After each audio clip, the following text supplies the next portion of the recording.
y entonces dijeron que todos los hombres que salieran para afuera, que únicamente quedaran las mujeres. Y se lo trajeron y pues se lo llevaron y lo mataron. En el sur de Bolívar se vienen cometiendo los atropellos contra la población civil desde el 96. Y más antes también me mataron, me dijo que tenía que me ayudaba también. Se dieron cosas aberrantes como la violación a unos hombres delante de sus hijas, sus hijos y sus señoras. Sí, entonces estamos en una situación que no hacemos, ¿para dónde coger? Estas son apenas algunas de las cosas que pasan en uno de los lugares más ricos de la tierra, sobre el yacimiento de oro más grande del mundo, en la serranía de San Lucas, en el sur de Bolívar, en el corazón de Colombia. Ya llegan, corazón mío. Hace 5 siglos, la leyenda de El Dorado despertó la ambición y la codicia de los españoles y piratas ingleses que pisaron América. Las naves de Gonzalo Jiménez ya llegan. La leyenda del Dorado era cierta, y el esplendor de sus riquezas encegueció a los conquistadores, quienes no dudaron en asesinar, robar y masacrar a los indios de Colombia. Mira las naves por el Magdalena. La leyenda cuenta la historia de un lugar mágico, la historia de una laguna en donde los indígenas se sumergían después de adherir oro en polvo a sus cuerpos. Un paraje místico al que concurrían cada semana caciques y sacerdotes para ofrendar toneladas de oro, esmeraldas y rubíes a la diosa Bachué. Ya entraron en la floresta. Al sur de Bolívar, llegaron con esclavos negros y exterminaron a toda la comunidad tajani.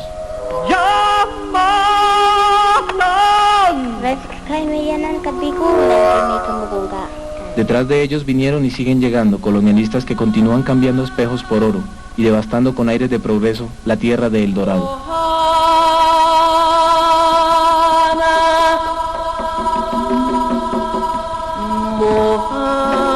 Es Colombia, ubicada frente al Mar Caribe, sobre la imponente cordillera de los Andes, a los pies de la Amazonia.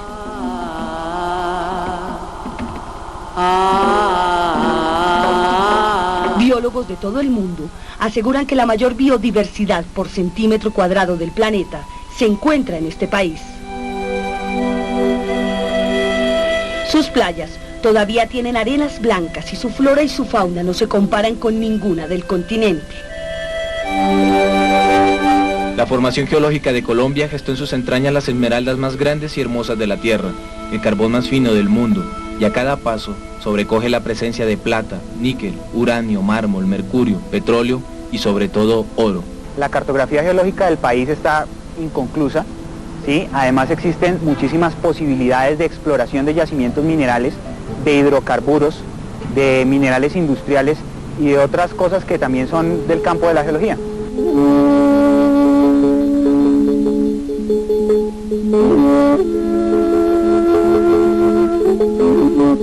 San Lucas es una serranía que hay en el centro del sur de Bolívar. Este es un afloramiento minero, el más importante en América Latina y quizás del mundo. La belleza y la exuberancia de la serranía de San Lucas estremecen los sentidos. Es cordillera, es selva y también bosque. Su altura llega a los 1800 metros sobre el nivel del mar. Hay oro por todas partes, en los ríos, en los valles vecinos y en las entrañas de la tierra. La producción alcanza los 5.797.643 gramos al año.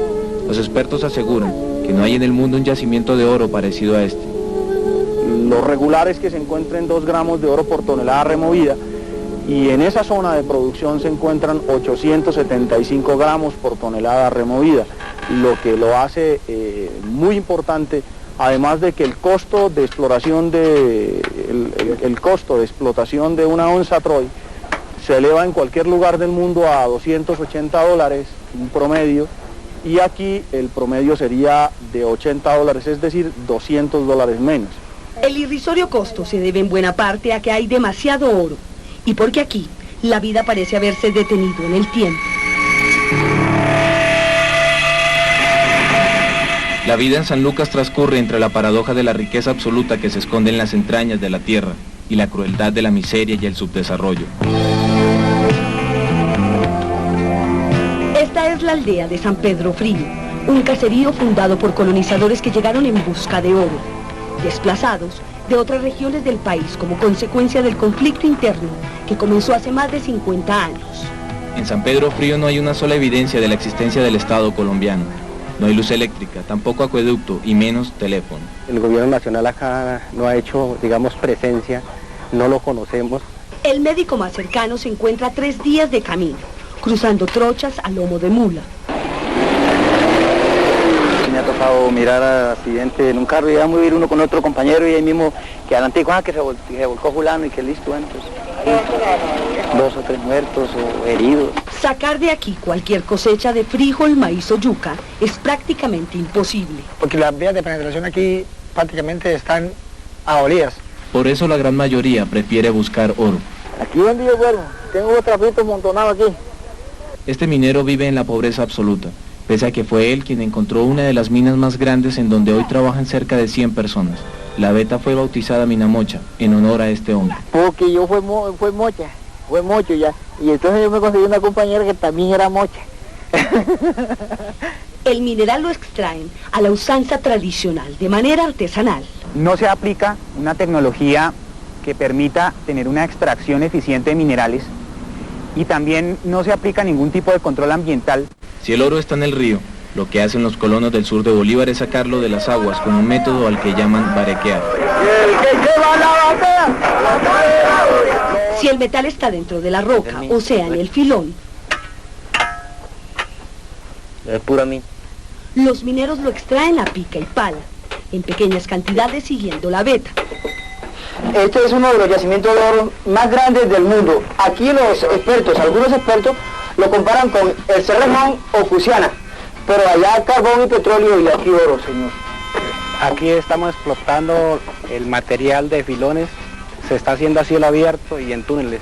Esto le hace un proceso porque esto no se puede echar entero a los barriles. Esto se coge con la mona, se repica bien y luego se echa a los barriles. El beneficio se está haciendo por molienda, en molinos californianos o molinos de bolas continuas. Y después el residuo se lleva hacia inauguración. A las desgastantes jornadas del proceso de extracción se le suma lo que podría describirse como el comienzo de una condena a muerte. El proceso de inauguración es un proceso químico que se va a extraer las partículas del metal más finas, que no son recuperables por amalgamación. Hace mucho tiempo que los mineros del sur de Bolívar aprendieron a fuerza de necesidad, porque no tuvieron otro recurso, a limpiar el oro en piscinas de mercurio y también de cianuro. Después de calada, entonces le echamos la cantidad de cianuro que ella requiere. La dejamos tapada un promedio por ahí de 24 horas. Después de las 24 horas la destapamos para que bajen lo que es a los registros, a los cajoncitos donde ya le echamos el zinc y lo sacamos en una caneca del mismo cianuro y lo llevamos a la candela. Lo secamos, entonces de ahí sí lo llevamos a la fundición, que de ahí sí ya va a salir lo que es el botón. El mercurio y el cianuro dejan sus huellas día tras día en las gentes que habitan el sur de Bolívar, en los mineros, en sus familias y en el rostro de los niños. Que por lo menos ya no sea la cianuración, sino que vengan los concentradores, ¿no? Porque pues, uno está aquí, ¿qué le digo yo? Envenenando el medio ambiente, ¿sí? La posibilidad de adquirir enfermedades irreversibles es un riesgo que todos conocen y que asumen porque no hay otra opción. El cianuro es menos peligroso que el mercurio. Nosotros desafortunadamente como mineros, como campesinos, nos falta mucha capacitación, mucha orientación y recursos. Pero el mercurio y el cianuro no matan solo mineros. Los residuos químicos ya comenzaron a destruir esta reserva ecológica del mundo, que guarda en su interior especies de fauna y flora, muchas de ellas desconocidas para el hombre. 10 gramos de oro en mina vieja cuestan apenas $35. Este puede valer 17.000 pesos un gramo. ese es el oro puro. Compradores de la región visitan las minas recogiendo el oro. Por disposición del gobierno colombiano, cada transacción debe declararse en las cabeceras municipales. Es aquí donde nace un oscuro negocio que apenas comienza a descubrirse. Dicen, va a haber tantas partidas por acá y resulta que por acá no llega nada, ¿sí? En realidad no. La transacción es muy simple. Se vende el oro al Banco de la República declarando su procedencia. Luego el banco traslada un impuesto del 4% al Fondo Nacional de Regalías para que se le gire a los municipios una suma equivalente a los ingresos registrados, destinados a proyectos sociales o de infraestructura en las zonas. Cuando el dinero llega, según los mineros, rara vez termina siendo invertido en ellos y en la región. Es tan así que en nuestro corregimiento de San Pedro del Río no tenemos siquiera una droguería. Porque el orden público pues, no ha dejado que aquí entre droga, porque nos tienen como abandonados. Entonces nosotros estamos, vean, ahí como en la era antigua, ¿no? A pesar de las condiciones infrahumanas en las que son explotadas las minas ubicadas en la serranía de San Lucas y de la tragedia ambiental, el Estado colombiano no ha aportado una sola solución. No hemos conocido en ninguna de estos asentamientos que el Estado haya participado o haya financiado algún programa. Fue así como a los mineros y a los campesinos de la región no les quedó otra opción que la de organizarse para tratar de sobrevivir. La organización por grupos es, por ejemplo, como una asociación de mineros, por ejemplo, que nos componemos por ahí de 20, 30, 40, según los que digamos. Entonces se saca lo que es la personería jurídica. Desde siempre, la organización de los mineros, por fuerza de las circunstancias, debió asumir responsabilidades que en teoría corresponden al Estado. Porque realmente ya estamos cansados de buscar ayuda y la ayuda que hemos tenido, pues desafortunadamente uno puede decir que ha sido más bien como persecución contra sus líderes, sus dirigentes, y no una respuesta positiva frente a las necesidades que tenemos en esta región. La organización minera y campesina rápidamente se convirtió en un duro obstáculo para todos aquellos que sueñan con disfrutar el oro de San Lucas, sin conocer el cianuro, el calor de la mina y sin tener un solo callo en las manos. Y porque si viene de todas partes las maquinarias se llevan oro y quedamos nosotros por ahí. Ni oro, ni mina, ni nada, y quedamos más pobres que estamos. Primero los mineros oyeron hablar de una familia de apellido Hillera Palacio, que según se decía, alegaba ser dueña de unas minas del sur de Bolívar. Entre los mineros corría el rumor que los Hillera tenían unos títulos de propiedad sobre los yacimientos. Y cuando se hicieron las pruebas que sí había oro, desde ahí vino el problema que los Hillera Palacio, que ya metieron problemas en el sur de Bolívar, que inventaron que esas minas. Pero esas personas aquí las conocemos, aquí las desconocemos. Tengo 10 años acá y yo nunca lo... Los Hillera Palacio insistieron en su propiedad sobre estas tierras. Ante el gobierno alegaron que no visitaban sus minas porque toda la gente del sur de Bolívar era peligrosa. Aseguraban que sus propiedades estaban invadidas por maleantes prestos a hacerles daño. Dicen que ellos tienen títulos de propiedad en esta región minera, la cual es algo que está inconcluso porque ellos presentan tener documentos de esto, pero nunca han dado un golpe al suelo, a la tierra. Realmente esto es de nosotros. Conscientes de la justeza de su causa y dedicados a pelear hasta el final por la defensa de sus minas, el sindicato obligó al gobierno a visitar la región. Y nosotros nos encontramos acá en Naraño con una misión oficial, es averiguar un reconocimiento de propiedad privada, el reconocimiento 026, que es de una familia Hillera Palacio. Las evidencias eran tan claras que los representantes del gobierno no pudieron ocultar la sorpresa que les produjo descubrir que los Hillera Palacio son unos desconocidos en la sierra, que nunca han puesto un pie en la zona, y más aún, que las minas que reclaman no existen en ninguna parte. Ya he oído hablar de una mina que se llama Santa Juliana, Doña Juana, El Porvenir, Doña María, o Hoja Pescado. Desconozco, no las conozco, pero solamente conozco las minas que le hemos puesto el nombre aquí nosotros mismos. La abogada representante de los Hillera, muy conocida en exclusivos círculos políticos asociados a la minería, inició las acciones legales contra los pobladores de las supuestas minas de los Hillera.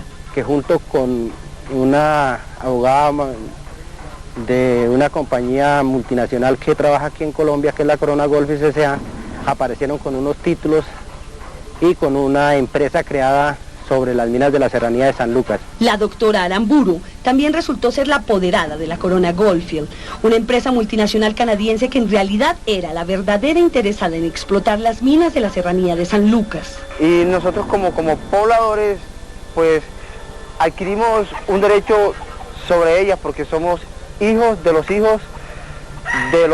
indígenas y esclavos que poblaron esta región. En 1995, la abogada, la misma que defendía los intereses de los Higuera, la misma que representaba a la Corona Goldfields, constituyó una empresa a la que llamó Minera San Lucas.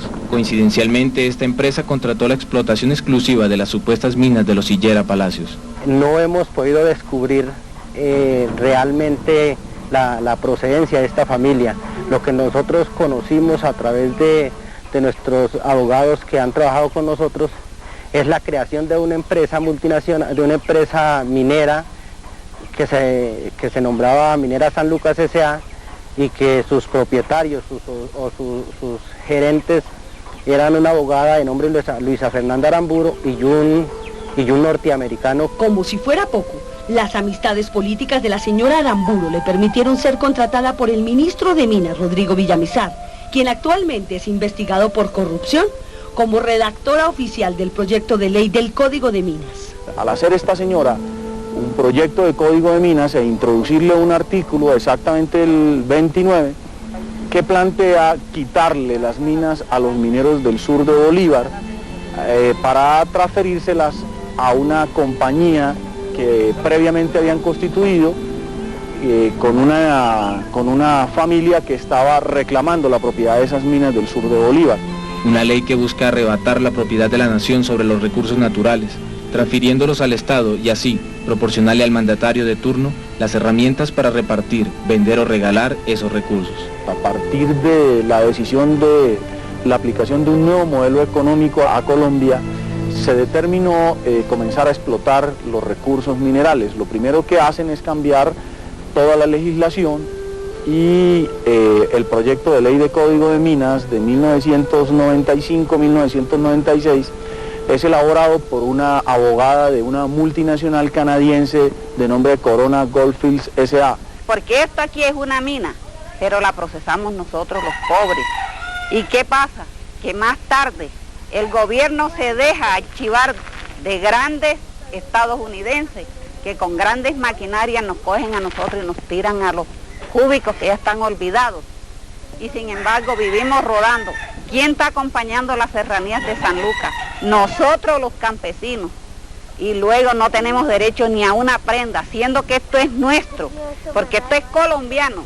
Así se sella la condena de los mineros del sur de Bolívar y se inicia una arremetida legislativa orientada a expropiar a los mineros a como diera lugar. El mismo Congreso, específicamente la Cámara de Representantes, introduce un artículo que permite expropiarle las minas a los mineros, específicamente del sur de Bolívar, y además plantea apoyos a los mineros que un año después comienzan a desplazarse. Y sacarnos de aquí sería injusto, para darle cabida a una multinacional. ¿Qué iríamos a hacer nosotros a una ciudad? Iríamos a robar, a matar, para poder sobrevivir nosotros. Varios de los artículos del proyecto del Código de Minas apuntaban a desmontar la precaria legislación ambiental de Colombia, autorizando la explotación sin límites de reservas ambientales únicas en el mundo. Además pretendía que las multinacionales no pagaran impuestos de importación y, lo más grave, autorizaba a estas empresas para penetrar territorios sagrados de las comunidades indígenas. Siempre verdaderamente el gobierno nos debe hasta el mundo entero, no de 1.000 billones, no de cualquier plata, sino el mundo entero nos debe. No sería legal dejar nosotros que una multinacional venga a radicarse aquí y a sacarnos a nosotros para afuera. El proyecto del Código de Minas aterró al país. El sindicato de los mineros tocó cada puerta y visitó cada autoridad nacional en busca de aclarar la situación. Nosotros creemos que hay que sostener, primero que todo, la propiedad en manos de la nación. Segundo, la negociación de los megaproyectos mineros no puede seguir estando en manos del gobierno, en manos de los parlamentarios, porque son gente absolutamente corrompida. Pero el gobierno y otros quieren las minas del sur de Bolívar. Ahora pretenden revivir el código que redactó la Corona Goldfields. Pero la nueva propuesta de código de minas que entra a ser discutida ahora tiene los mismos elementos que tenía la anterior propuesta, pero va más allá al acabar con la propiedad, acabar totalmente con la propiedad de las comunidades indígenas, de las comunidades campesinas y de las comunidades negras. Así es como el Sindicato de Trabajadores de Minerco Limitada y Fedeagromisbol se convierten en defensores de los derechos de la nación sobre la propiedad de los recursos naturales, en contra de la farsa legislativa. ¡Presente! ¡Hasta siempre! La persecución contra los mineros despertó la indignación del país y de algunos sectores de la comunidad internacional. Esta vez los mineros no estuvieron solos. Estudiantes, obreros, campesinos, organizaciones sociales y otros sindicatos elevaron su protesta. Entonces el sindicato y los mineros se convirtieron en un estorbo para los ambiciosos. Decididos a ejecutar sus planes, optaron por iniciar una campaña sangre y fuego para exterminar a quienes ahora consideran enemigos del progreso. Los casos de la presencia paramilitar se comienza a presentar después de que los mineros hacen una denuncia en un encuentro en Cartagena, asesinan a Orlando Camaño, el vicepresidente de Asoagromisbol. Como siempre, el gobierno no escuchó, no vio y no entendió qué era lo que decían los mineros. Por eso los campesinos y los hombres de la mina decidieron armar carpas y cocinas improvisadas frente a la Embajada de Estados Unidos en Colombia, pues al fin y al cabo la Corona Goldfields resultó ser subsidiaria de la multinacional norteamericana Conquistador Mines. Las palabras fueron avispas y las calles como dunas cuando aún te espero llegar. Este campesino, líder de la protesta, tuvo que dejar a su familia en el sur de Bolívar. Expulsado de su tierra, debió escuchar a la distancia las súplicas de su niña. Yo quiero que venga, porque nosotros no tenemos nada que comer. En un ataúd guardo tu tacto y una corona con tu pelo enmarañado, queriendo encontrar un arco iris infinito. La certeza del desamparo de quienes se aman quiebra el alma del más recio. Siento un gran dolor, hasta las lágrimas se me salen al ver mirado esta situación como está, que le está ocurriendo a ella ahora mismo. Quiero estar ya al lado de mi familia hasta estos momentos. Pero la estrategia de muerte estaba decidida. Los mineros pagarían con su sangre la osadía de atreverse a defender su tierra y los recursos naturales de la nación entera. Pero cuando la investigación va más allá y demuestra cómo la multinacional Corona Goldfields S.A. presenta un código al amaño de sus intereses y desde un fax de su propiedad comunican la posibilidad de la presencia paramilitar y se inicia la operación paramilitar. Una tarde cualquiera desaparecieron las sonrisas. Un grupo de hombres anunció la muerte. El asesinato de un minero, lo decapitan, juegan fútbol con la cabeza del señor, después la instalan sobre una estaca mirando hacia la serranía de San Lucas porque hacia allá van ellos. De ahí en adelante vinieron las masacres, los homicidios selectivos, el desplazamiento forzado. Más de 250 personas que se habían atrevido a organizarse en asociaciones campesinas para protestar contra el gobierno fueron exterminadas. El genocidio se materializó desde el 11 de junio de 1998. Reventaron varias granadas, disparaban repetidas veces contra las personas que también se habían guarecido en sus casas. Mucha gente alcanzó a correr, pero ellos duraron más o menos 2 horas. Extrañamente, los paramilitares estaban apoyados por vía aérea y en pocos días cometieron una decena de asesinatos. Y durante la incursión al Cerro Burgos hubo sobrevuelos de helicópteros por toda la zona. Ante la muerte y el espanto, los habitantes del sur de Bolívar se juntaron y desde todos los rincones de la región salieron campesinos, mineros, obreros, mujeres y niños, decididos a obligar al gobierno, al país y a las multinacionales a escuchar sus súplicas. Porque me da tristeza de lo que el gobierno ha hecho. poder gente muy asesino y nos sacaron a bala de nuestro techo. Más de 10.000 personas se tomaron las calles y los parques del principal puerto sobre el río Magdalena. Mientras estábamos en las negociaciones con el gobierno, la arremetida fue mayor contra la zona. Los campesinos tenían exigencias concretas, pero no se iban a sentar con nadie diferente al presidente Pastrana para negociarlas. Exigían el combate a los grupos paramilitares, exigían la destitución de varios militares y generales de la República implicados con violaciones de derechos humanos. Además de la tipificación del delito de desaparición, estaba la reforma al Código Penal Militar y un último punto en el que ellos exigían el retorno a sus parcelas en condiciones de seguridad. El gobierno pensó que el cansancio vencería la voluntad de los desplazados. Y fueron 103 días durante los cuales siguieron ocurriendo hechos graves. Aguantando hambre y muchas veces durmiendo a la intemperie. Las condiciones eran infrahumanas realmente. Sobre todo lo más dramático era la situación de los niños y la situación de las mujeres embarazadas. Finalmente el gobierno prometió de todo. Es un proceso participativo en Colombia que no se ha hecho hasta ahora. Eso sí vale la pena, pero por sobre todo trabajamos de esa manera. Valdría la pena comenzar a trabajar con las comunidades. El 4 de octubre de 1998, el mismo presidente Pastrana firmó el acuerdo más integral en materia de derechos humanos que las comunidades desplazadas hayan negociado en todo el país. Mientras que el gobierno nos pasa mamando gallo, los paracombatantes gente en nuestra región, porque no respetan a los derechos humanos, y a cada decreto le hacen una violación. Ellos siguen mandados por las multinacionales para sacar la riqueza que tiene nuestra región. Regresaron el 7 de octubre, esperanzados en que se haría justicia, convencidos de haber sido escuchados por el gobierno, felices porque por fin el Estado iba a combatir a los paramilitares. Pero nosotros lucharemos para no abandonar nuestra zona. Los paramilitares desataron una arremetida sin precedentes. Más de 180 casas y 2 alcaldías fueron incineradas. Por lo menos 120 campesinos y mineros de los que habían retornado tras las promesas del gobierno fueron asesinados.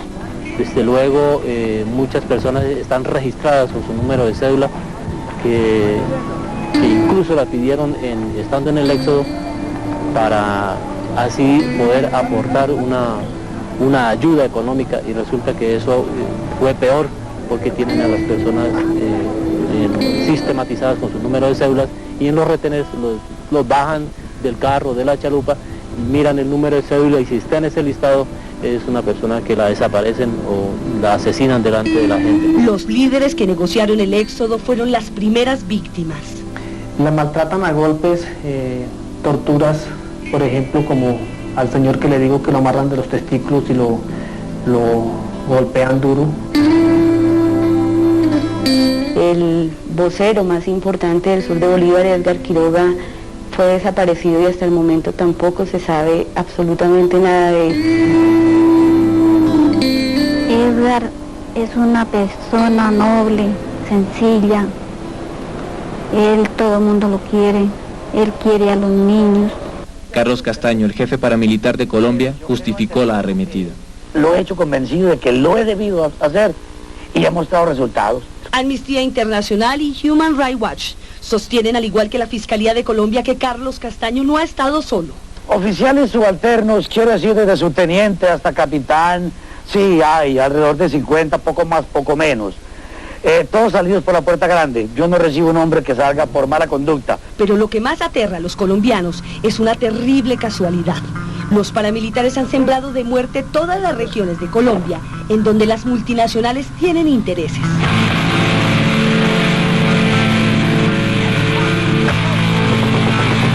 Y lo que han dicho los paramilitares donde han incursionado es que su meta es llegar a las minas con el fin de entregársela a las multinacionales y a los grandes capitales. Hay muerte paramilitares en Casanare, en donde la British Petroleum Company encontró crudo. Los uguas están a punto de ser expropiados de sus tierras en Arauca, porque la Occidental quiere el petróleo. En el Chocó las masacres se cometen a diario, porque hay oro que explota la Midas Corporation.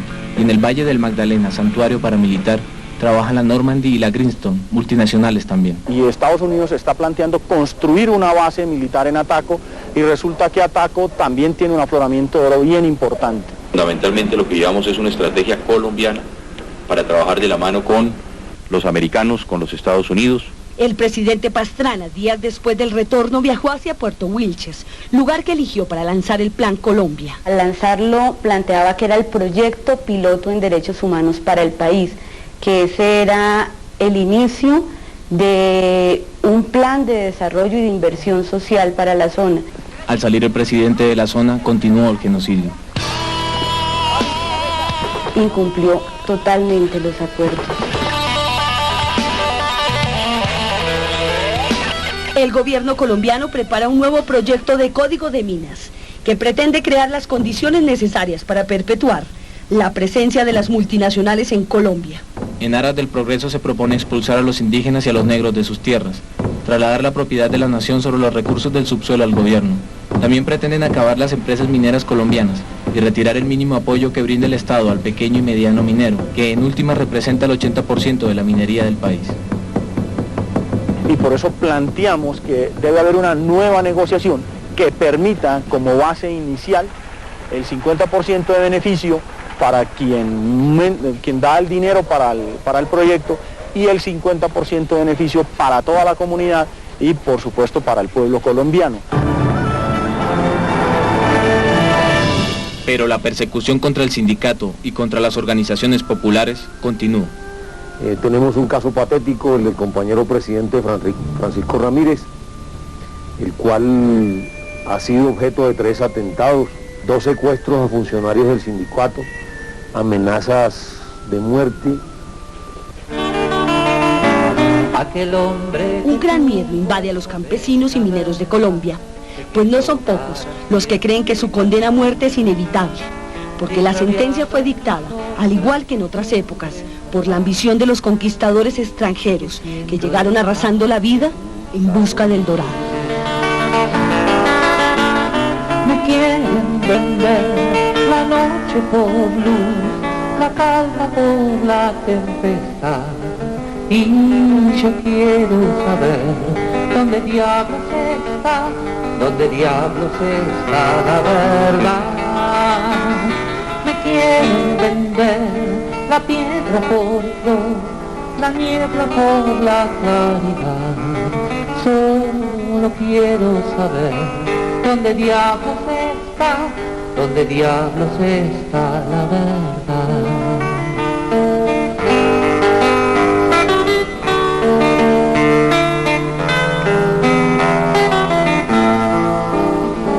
Unos dicen que fue un estornudo fatal quien lanzó la verdad rumbo al norte y que la han visto paseando en el parque central con su mini de piel y un escopet. La verdad es que un día se cansó la verdad de buscar su verdad sin hallarla. Sin embargo, al principio rodando pasó, sin que nadie pudiese salvarla.